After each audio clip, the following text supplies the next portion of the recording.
ఆరోగ్య రంగం గత ప్రభుత్వ పాలనలో ఆరోగ్య రంగం పూర్తిగా నిర్లక్ష్యానికి గురైన విషయాన్ని మనం చూసాం అధ్యక్ష. సకాలంలో చెల్లింపులను చేయకపోవడంతో మందుల కొరత, సౌకర్యాల కొరత, సేవల కొరతకు కారణమైంది అధ్యక్ష. వైద్య రంగంలో దాదాపు 6,400 కోట్ల రూపాయల బకాయిలను వారసత్వంగా ఇచ్చారు అధ్యక్ష. దీనిలో 1,624 కోట్ల రూపాయలను చెల్లించి తిరిగి గాడిలో పెట్టేటువంటి ప్రయత్నాలు ప్రారంభించాం. నిర్లక్ష్యానికి గురైన వైద్యారోగ్య రంగాన్ని గాడిలో పెట్టడమే కాకుండా ఈ శాఖకు సంబంధించి ప్రజారోగ్యానికి సంబంధించి మేనిఫెస్టోలో ఇచ్చిన హామీలను అమలు చేస్తున్నాం.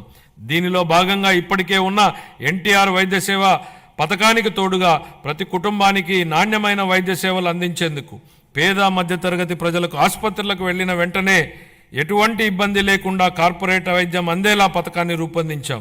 దీనిలో భాగంగా ప్రతి కుటుంబానికి 25 లక్షల రూపాయల ఆరోగ్య బీమా పథకాన్ని అందుబాటులోకి తీసుకొచ్చేందుకు మా ప్రభుత్వం ప్రణాళికలు చేపట్టింది.